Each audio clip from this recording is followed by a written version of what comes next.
This video article is a deeper investigation of the ideas that provide the foundation for personal achievement and joy. It is strongly anchored in the philosophy of self-determination and positive thinking. This highlights a fundamental fact that is acknowledged in a variety of ways throughout many cultures and ideologies, which is that our ideas and beliefs affect the reality that we experience. Although at first glance this idea seems to be straightforward, it really involves a complex interaction of psychological, emotional, and practical aspects that together constitute the human experience. Decision-making and clarity are powerful tools. The first point that we must make, which is that we must decide what it is that we want and define it precisely, is the basic point. The significance of doing things with purpose in our life is highlighted by this. In the absence of a distinct objective or aspiration, our efforts and attention tend to disperse, which ultimately leads in diluted outcomes or even stagnation. This echoes the age-old knowledge that can be found in a variety of cultures, which emphasizes the significance of purpose and concentration. By articulating our wants in a way that is crystal clear, we are able to put in action the processes and energies that are necessary to bring them into existence. Confidence in one's capabilities. One of the most powerful affirmations of self-efficacy is the declaration that we must have faith in our capacity to accomplish our objectives. Since the sheer existence of a desire signals that it is attainable, this conviction is not only a kind of wishful thinking. Rather, it is a psychological concept that serves as the impetus for motivation and perseverance.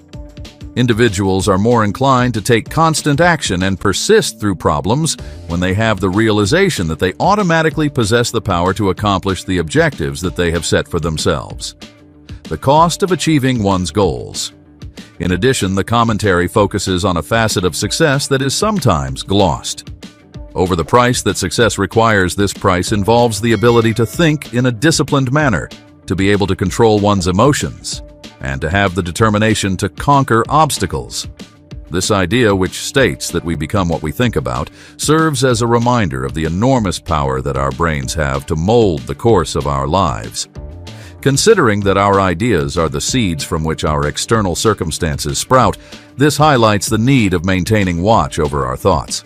Having a positive attitude is important. The story sheds emphasis on the transforming power of positive thought, which has been championed by individuals such as Norman Vincent Peale. There is data from a variety of domains, including psychology and neuroscience, that supports the premise that good ideas lead to positive results. This theory is not simply motivational rhetoric, it is backed via research.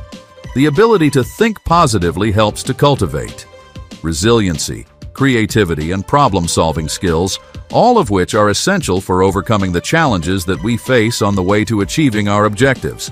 Circumstances that are created. The proactive aspect of successful persons is highlighted by the reference to George Bernard Shaw's viewpoint, which stresses the importance of creating circumstances rather than being defined by them. It is a call to agency and responsibility, arguing that even if we may not be able to control every element of our lives, this does not mean that we do not have considerable ability to impact our path and consequences by the activities and attitudes that we undertake. A mental image of victory. The ideas that have been discussed up to this point are put into practice by placing a focus on visualizing and outlining objectives in great detail. Aspirations that originate in the domain of idea may be brought into the realm of reality with the help of this blueprint. The fact that this method is used in a broad variety of fields, including performance, psychology, manifesting practices, and strategic planning, demonstrates the usefulness and universal application of this strategy. If you can tell me what you want, I can tell you how to get it. The problem with the great majority of individuals is not with their ability to achieve their goals in life, but rather with the failure to understand two factors vital to successful living. The first is to make the decision as to what it is we want enough to give it most of our attention until it's been achieved, and to clearly define it. And the second is to fully understand that we have the ability to achieve this goal or we wouldn't want it in the first place. The next vital rule to successful living is to understand we can achieve nothing without paying the price. Now, what is that price? Well, it's many things. First, it's understanding emotionally, as well as intellectually, that we literally become what we think about, that we must control our thoughts if we're to control our lives. It's understanding fully that, as ye sow, so shall ye reap. My old friend Dr. Norman Vincent Peale put it this way: this is one of the greatest laws in the universe. Fervently do I wish I had discovered it as a very young man. It dawned upon me much later in life, and I found it to be one of the greatest, if not my greatest discovery outside of my relationship to God. The great law, briefly and simply stated, is that if you think in negative terms, you will get negative results. If you think in positive terms, you will achieve positive results. That is the simple fact, he went on to say, which is at the basis of an astonishing law of prosperity and success. In 3 words, believe and succeed. George Bernard Shaw said, people are always blaming their circumstances for what they are. I don't believe in circumstances. The people who get on in this world are the people who get up and look for the circumstances they want, and if they can't find them, make them. Well, it's pretty apparent, isn't it? And every person who discovered this for a while believed that he was the first one to work it out. We become what we think about. Now, it stands to reason that a person who's thinking about a concrete and worthwhile goal is going to reach it, because that's what he's thinking about, and we become what we think about.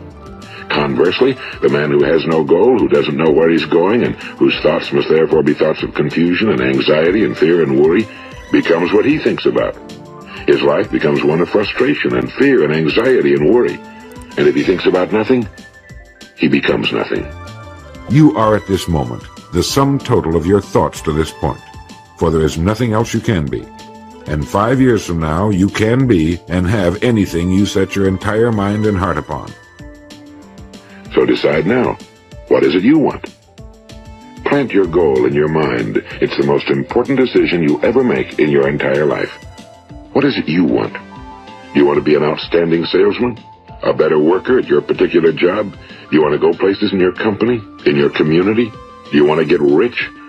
All you've got to do is plant that seed in your mind, care for it, work steadily toward your goal, and it will become a reality.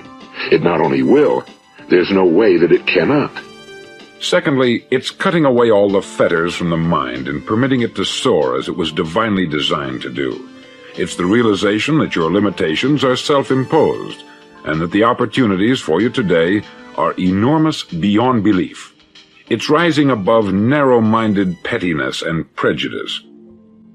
Thirdly, to use all your courage to force yourself to think positively on your own problem, to set a definite and clearly defined goal for yourself, to let your marvelous mind think about your goal from all possible angles, to let your imagination speculate freely upon many different possible solutions, to refuse to believe there are any circumstances sufficiently strong to defeat you in the accomplishment of your purpose, to act promptly and decisively when your course is clear, and to keep constantly aware of the fact that you are, at this moment, standing in the middle of your own acre of diamond. Have you ever wondered why so many men work so hard and honestly without ever achieving anything in particular, and others don't seem to work hard and yet seem to get everything? They seem to have the magic touch. You've heard them say that about someone. Everything he touches turns to gold. And have you ever noticed that a man who becomes successful tends to continue to become successful?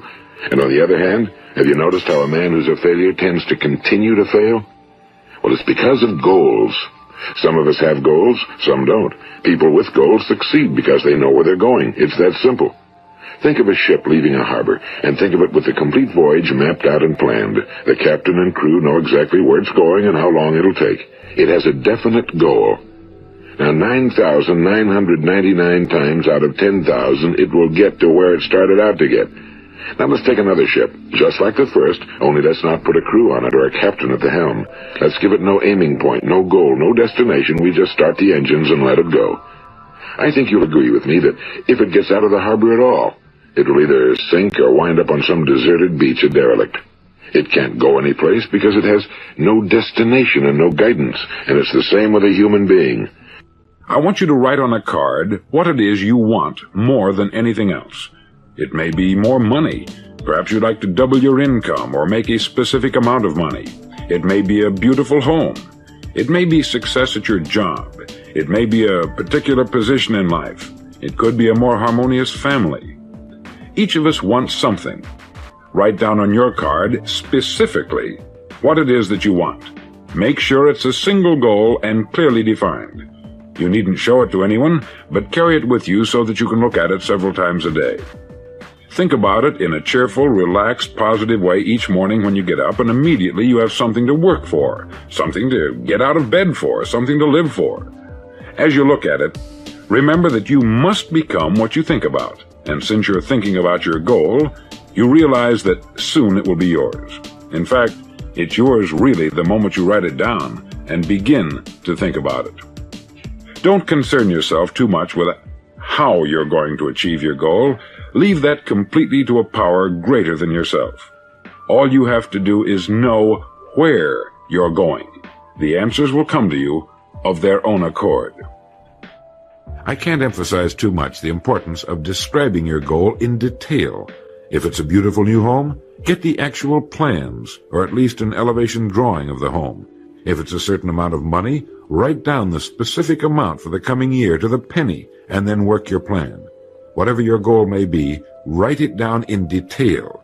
Then you're like the ship. You're on course, and you reach more successful ports in a few years than most men do in a lifetime. Now, where most people are making a mistake is they set their goals down. They say, well, where's your goals? Write them down. So the fellow sits down, he says, I want a car, I want a house, I want some money, and this is the way they set their goals. Now, folks, if we had a whole group of seeds, let's take apple seeds. We had 50 different types of apple seeds. And we just grabbed any one of them out and said, we want apples. We throw them in the ground, they come up and they say, gee, those are green apples. I wanted red ones. Well, that's because you just picked any type of an apple seed. You didn't describe it. So we must learn to define. Now, you've heard of the word of visualizing, that you have to learn to visualize things. And when you visualize something, this is the thing you're going to bring in your life if the visualization is strong enough. And we're always visualizing things in our life, but our tendency is to visualize negative situations. Now, the reason for visualizing negative situations is because, folks, let's not kid ourselves, we are living in a negative world. If I ask somebody, I says, by the way, Joe, how do you feel today? He says, good, fine. The next day I ask him how he feels, and he says, I feel terrible. I've had a pain in my stomach, and I ache all over, and he goes into you'd think he was an actor. He can describe a negative situation in his body so wonderful, but when he feels good, he just says, fine. How come people, when they feel fine, they don't say, I feel great, I feel wonderful, I feel so great that I expect all the wonderful things in the world to happen to me today? In other words, have a little feeling when you talk about the good things in life. I say, how are you doing in business? The guy says, fine. And if he has a bad day, I said, how you doing? He says, lousy. Oh, let me tell you, we're just having a terrible time. Did you read that article the other day? It took me several hours to find it, but it was on the back page down at the bottom in fine print, but I located it. People like negative things. They seem to vibrate with them for some strange reason. They don't want things that are negative in their life, but they keep insisting on talking about them. And they can paint the most beautiful picture of loss and lack. We are creators. Nothing comes to us. Everything comes from us.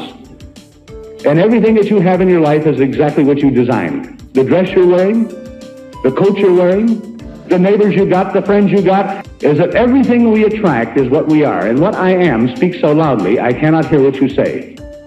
And what you are speaks so loudly, I cannot hear what you say. You see, everything that you have is the things that you've created. So be careful about what you create. Be careful. It's hard to visualize a thing. We have to learn to describe things. Now, I'm going to go through a description of a thing because this is very important in your lives, folks. Please listen and please try to remember what I'm saying. You can change your life that quick into everything wonderful. You can have everything wonderful happening to you if you use these basic, simple little things. Now, I'm going to describe a thing that, an automobile. I'll talk about an automobile because an automobile is easy to describe, and people can comprehend it very quickly and very easily. I'm going to talk about a Cadillac. And every time I talk about a Cadillac, folks, I'm not describing the Cadillac per se. I'm talking about a Cadillac idea. And I'm not talking about something that you say, well, I got to have money to have a Cadillac. I'm not talking about money. It is not necessary that you have money to have a Cadillac. There's many wonderful things can happen to you where these things can come to you from very unusual sources. Many wonderful things can happen to you. Too many people stop their dreams because they start thinking about the thing that is not necessary in order to have it. I say to somebody, I say, do you want a new Cadillac? The guy says, I want one, but I can't afford it. I said, it has nothing to do with affording it this minute. I just want to know what you really want. Most people are afraid to define what they want in life. They're afraid to define it. They're afraid it's going to cost them something. Now, so I says, Pete, what do you want? He says, a Cadillac. I says, fine, Pete. Now, this is where people make their mistakes. I says, I got a nice 1936 beat-up model downstairs. I'll give it to you. He says, I don't want a 36 model Cadillac. I says, you just told me you wanted a Cadillac. He says, I want a 62 Cadillac. I says, why didn't you tell me, Pete? Why didn't you tell me? This is the way people set their dreams. They just say, I want a Cadillac. You want an orange one or a green one? He says, I want a red one. Now he's starting to define. And you know, it's very difficult to define up here in your mind. The best thing to do is to get a piece of paper, folks, and start defining on a piece of paper. A 1962 Cadillac. A red Cadillac 1962 convertible with a white top. And when he gets all through, the perfect visualization is up here now.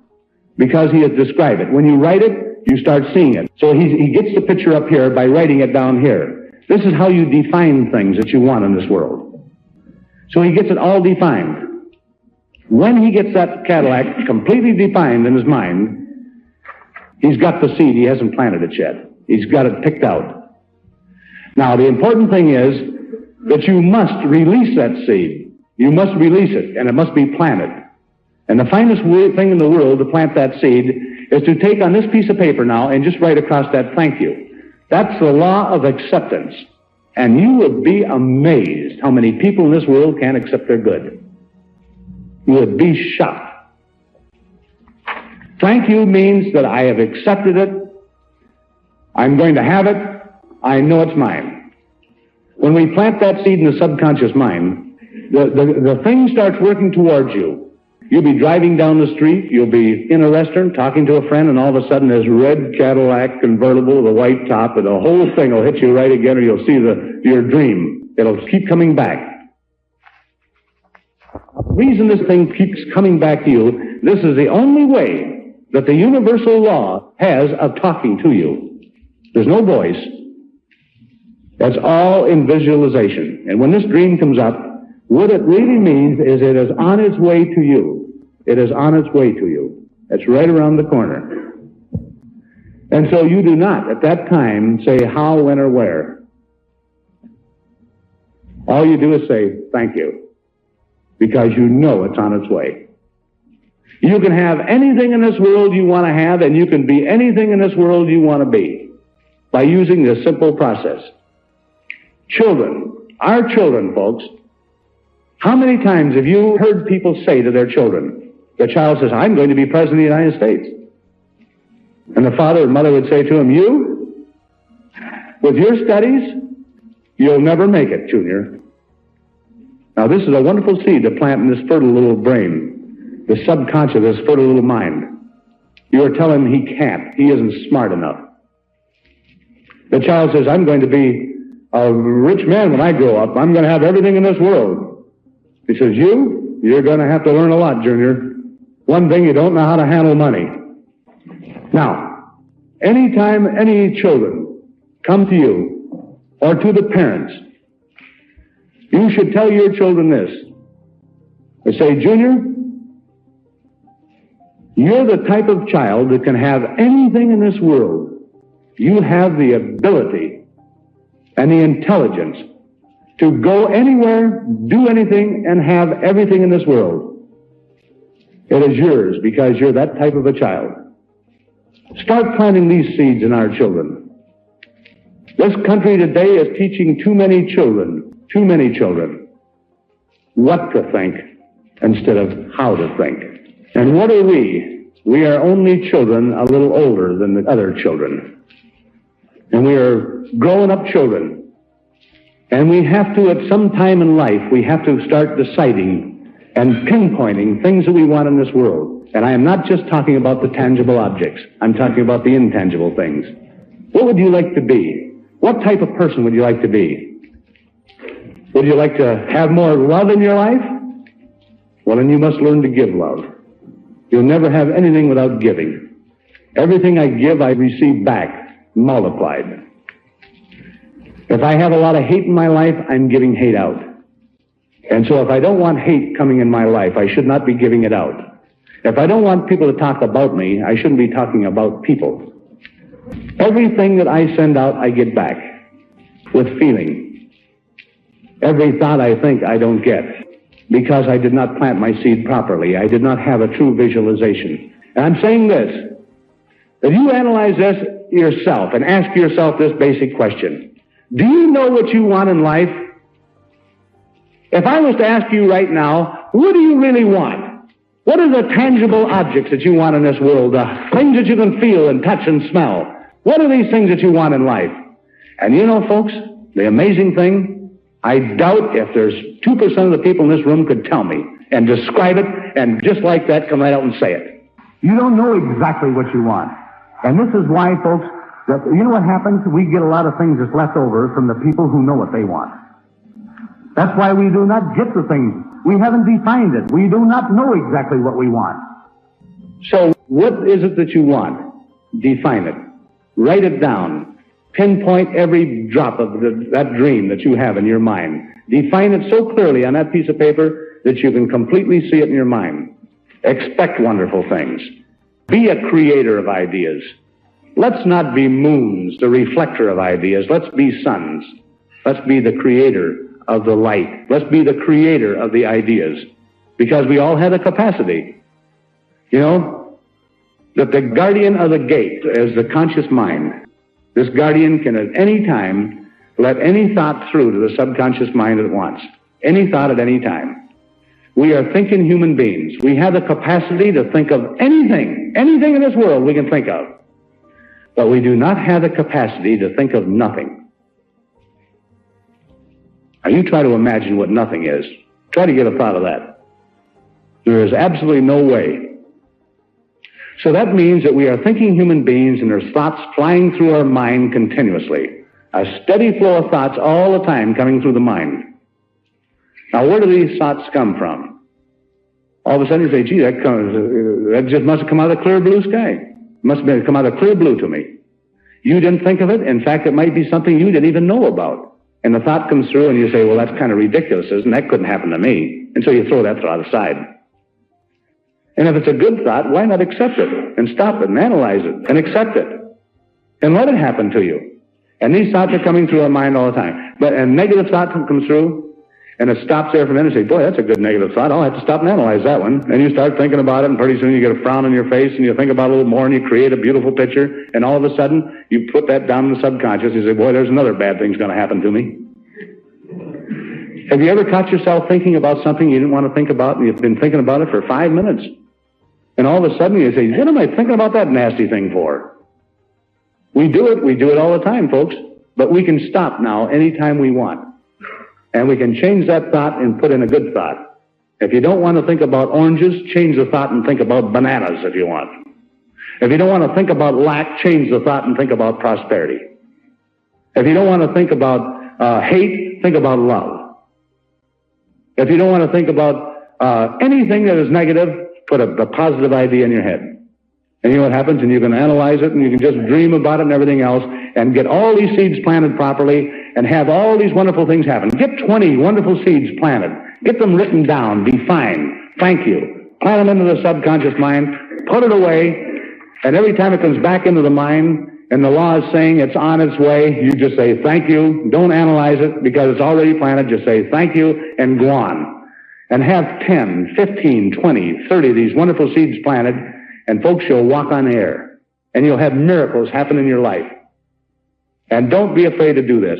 If your wife isn't in harmony with the wonderful things that you want to happen to you, or if the husband isn't in harmony with you, or if the children aren't, or your friends aren't, you don't have to show them.